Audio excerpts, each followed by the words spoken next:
좋은 아침입니다. 에베소서 5장 15절에서 21절 보도록 하겠습니다. 15절 그런즉 너희가 어떻게 행할지를 자세히 주의하여 지혜 없는 자같이 하지 말고 오직 지혜 있는 자같이 하여 16절 세월을 아끼라 때가 악하니라.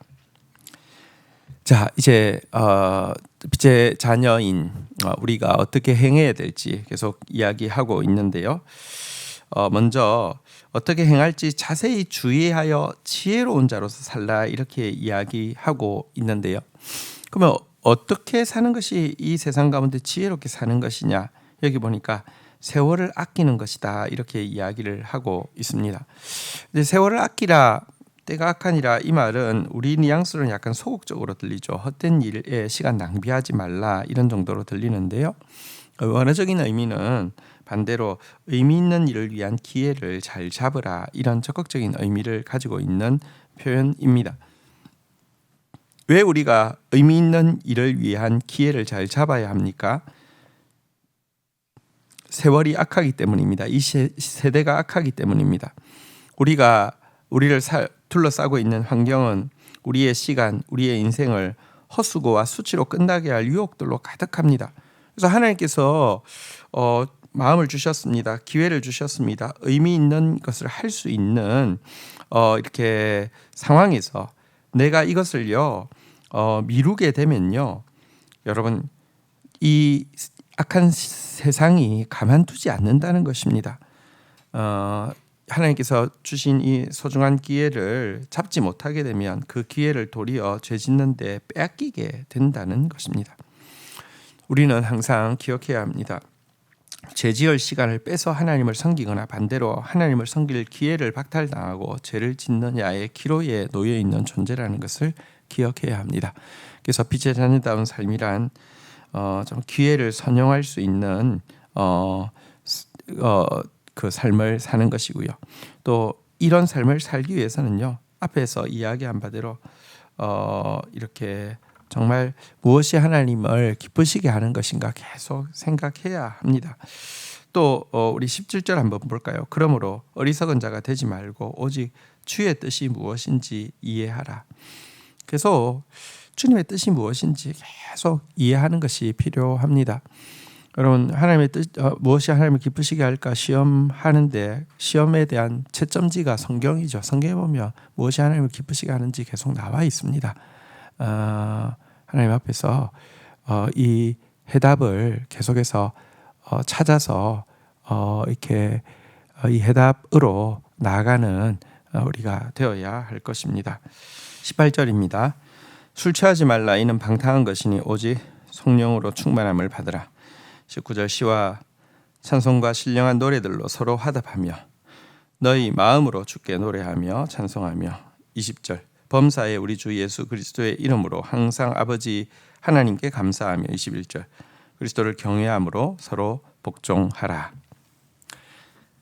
자, 이제 바울은 이제 세월을 아끼라는 권면에 이어서 오직 성령의 충만함을 받으라는 두 번째 권면을 주고 있습니다. 자, 성령의 충만함을 받는 것에 반대 개념으로 술 취하는 것을 이야기하고 있습니다. 술 취하지 말라 대신에 오직 성령의 충만을 받으라 이렇게 이야기했는데요. 사람들이 왜 술에 그렇게 미칩니까? 왜 술에 그렇게 취하려고 합니까? 이유가 있습니다. 술에 취하면 어눌하던 말이 단련이 될 것 같고요. 미워하던 사람도 사랑할 수 있을 것 같고요. 할 수 없을 것 같은 일도 능히 할 수 있을 것 같은 착각이 들기 때문에 그렇습니다. 이 지정의의 변화가 일어나는 것 같기 때문에 술에 가까이 하는 것이죠. 그러나 사실 이거 정말 착각이잖아요, 그렇죠? 술 깨고 나면 더 비참해진 현실이 기다리고 있을 뿐이기 때문에 그 달콤함을 유지하려고 계속 술에 이제 빠져들게 되니까 술에 취하게 되고 중독이 되게 되는 것입니다. 그런데 성경에서는 성령을 하늘로부터 내려온 새술이다 이렇게 이야기합니다. 오순절에 성도들이 경험했던 일을 새술에 취한 것이다 라고 세상 사람들이 평가하고 있습니다. 근데 이 성령의 새술에 취하게 되어지면요, 지정의의 변화가 일어나는데 참된 지혜가 생기고 참된 사랑이 생기고 참된 능력이 내면에서부터 생겨나게 됩니다. 이 때문에 성령 충만은 성도에게 있어서 최고의 축복이고 또 최대의 명령입니다. 참된 지혜가 생길 수 있는데, 참된 사랑이 생길 수 있는데, 참된 능력이 생길 수 있는데 이거를 받지 않고 굳이 여러분 이 가짜인 술 취함과 같은 여러 종류의 중독에 빠져서 사는 거, 이거 정말 기회비용을 엄청나게 날리고 있는 책망받을 수밖에 없는 일이지요.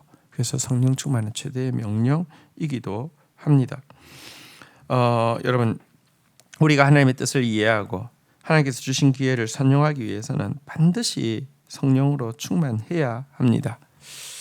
이제 그 19절부터의 내용은 성령 충만하게 될 때 동반되어지는 구체적인 결과가 무엇인지 설명해 주는 내용인데요. 성령 충만의 첫 번째 증거는 개인적이든 공동체적으로든지 항상 마음으로부터 찬송이 우러나오게 되는 것이다, 이렇게 이야기합니다. 여러분, 성령 충만은 증거가 쉽습니다. 찬송이 끊임없이 우러나옵니다. 근데 성령 충만하지 않으면 끊임없이 슬픈 유행가 외에는 흘러나올 것이 없습니다. 두 번째 증거는요, 모든 일에 항상 감사하는 말을 하게 되는 것입니다.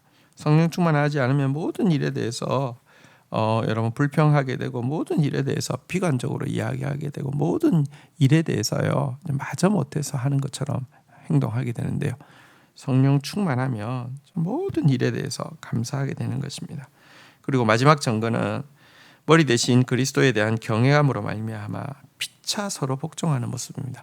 성령 충만하지 않을 때는 내가 잘났고 내가 크고 이런데요, 진짜 성령 충만한 사람은요 머리는 오직 그리스도 한 분밖에 없습니다. 우리는 다 같이 시체입니다. 그러니까 서로가 서로에게 복종하는, 여러분 보십시오, 이 손이 싸우지 않잖아요. 그러니까 서로를 이렇게 감싸주고 이렇게 도와주고 하는 거지 않습니까? 왜냐하면 한 머리 안에 속해 있기 때문에 그렇습니다. 성령 충만하면 교통이 막 자연스럽게 흘러가기 때문에 손발이 훨씬 더 서로에 대해서, 여기 피차 복종한다 그랬는데요, 서로 친밀하게 교제하고 서로 이렇게 다른 지체들을 도와주게 되고 이런 관계를 가지게 된다는 것입니다. 오늘 우리가 세월을 아끼는 삶, 그리고 오직 성령에 충만한 삶을 주께서 요구하셨습니다. 이와 같은 삶의 열매를 맺는 오늘 하루가 되기를 주의 이름으로 축복합니다. 주신 말씀 붙잡고 기도하며 나가도록 하겠습니다. 하나님, 우리 지혜 없는 자 되지 않게 하여 주시고, 하나님 세월을 아끼는 자, 하나님께서 주신 선을 행할 기회를 절대 놓치지 않는 자 되어지게 하여 주십시오. 되돌아보면 하나님께서 마음도 주시고 기회도 주셨지만 잘 빌미루다가 사라진 선을 행할 기회들이 적지 않음을 고백합니다. 악한 세상 가운데서 죄 지을 시간 빼서 하나님 섬기고, 하나님 섬길 시간 기회 빼서 죄 짓게 되는 기로에 서 있다는 거 항상 기억하게 하여 주시고,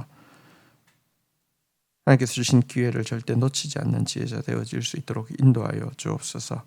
거짓된 지정의의 고향을 위해서 수많은 사람들이 술에 빠져 살고 있는데 참으로 새 술에 취할 수 있는 새로운 삶을 허락하여 주신 주님 감사합니다. 오직 성령으로 충만함으로 말미암아 참된 지혜, 참된 사랑, 참된 능력으로 충만하게 하여 주시고, 그 결과 찬송이 항상 우러나오게 하여 주시고, 감사의 말이 항상 우러나오게 하여 주시며, 서로 자기를 다른 사람들보다 적게 여기고 다른 사람들을 자기보다 낮게 여기고 또 축복하며 서로 교제하고 서로 용서하고 서로 축복하고 서로 피차 복종하는 그런 사람 살 수 있도록 은혜를 더하여 주옵소서. 예수 그리스도의 이름으로 기도 올립니다. 아멘.